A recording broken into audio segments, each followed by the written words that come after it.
tone on it at all. We wish her well. 10 minutes ago, That's you great. were a very, very deep philosopher. Hey there. What's Hi. up, brother? How's it going? Hey there, how are you? Hey, man. Okay, so I guess we're supposed to be starting. My name is Paolo. I'm with SEGUICI, which is the Italian equivalent to Entertainment Weekly. How are you guys this morning? How are you finding the Very world? good. How are you? Beautiful. Good. I'm doing great. Thanks for asking. Now let's get right to it. My first question is for you, Ashton. Some people say that beauty is the highest form of currency in today's world. Now, do you think that that is sadly the case? I disagree with them on that statement. I do think that in a world where AI is coming online, and as a result, intelligence is becoming commoditized, we're all going to have the smartest doctor, the smartest lawyer, the smartest everything in our pocket and accessible to all of us.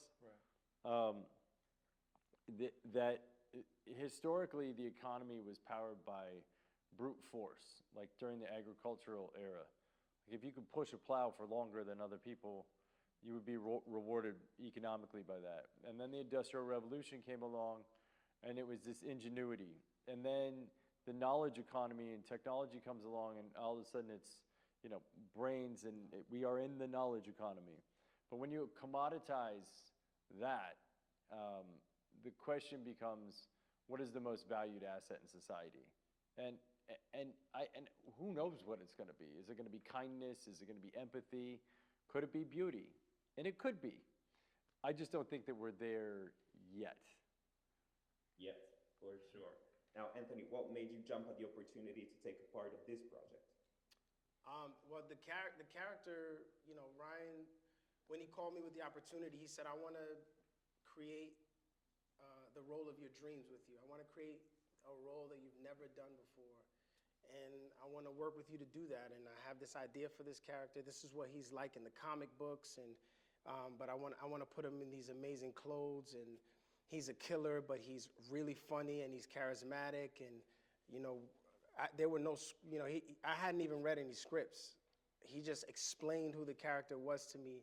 And, you know, the comic is available, so I was able to see that and see what he looks like. And he just seemed like a really fun person to dive into, you know, his personality and you know, we could get adventurous with what he was wearing, and then I was able to like pull character traits from people in my life and incorporate them into this character, which made it really really fun. So yeah, that's what made me want to do it. And then like I've known Jeremy we've been friends for a really long time, since college. So when Ryan told me Jeremy was doing the show already, that just one-upped it, you know. So yeah, I was really excited. I was grateful.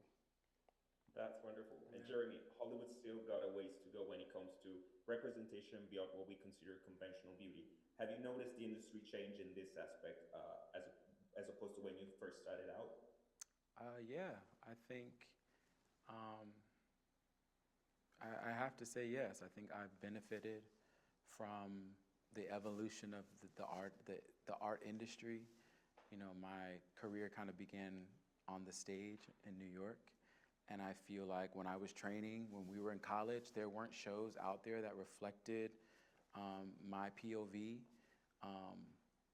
So to have been a part of works that were able to do that, that became stories about or exist as stories for marginalized groups of people, is very important. I do believe seeing is believing, and I've been a part of a lot of first. I've done that with Ryan before, whether it's with his show Pose, which will forever change the landscape of TV history. Hollywood was another, you know, show I got to work with him on, which was about reimagining what the industry would look like had we given people of color opportunities sooner. So I love that I've been in the conversation and works that have been able to create new visual currency for that. So I feel very blessed to be a part of that. So, you know, on one end, I think our industry will always have, you know, ways to go to make sure that there's seats at the table for everyone. It wasn't built the foundation wasn't built for that. But I think the more we can disrupt the conversation with the works that we create, allowing people to see themselves, I think it does more than we can really even imagine. Beautiful.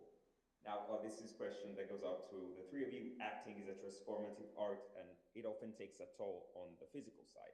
How have you learned to protect yourselves from the vulnerability that comes with it?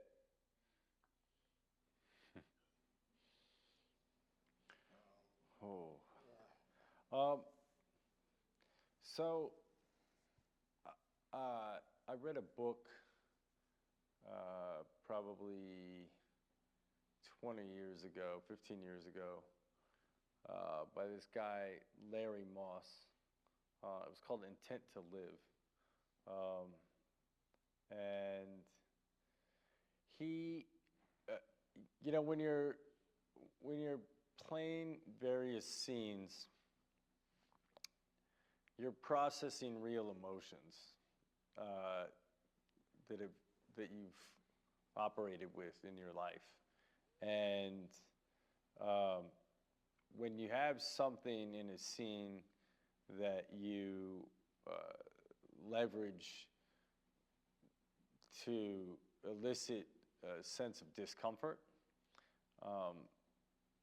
he, as an acting coach, he encourages that you then go address that in your life.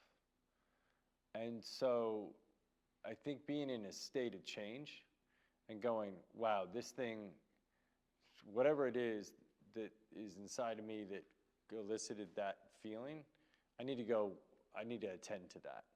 And so it's being proactive in your life to attend to those things. Instead of being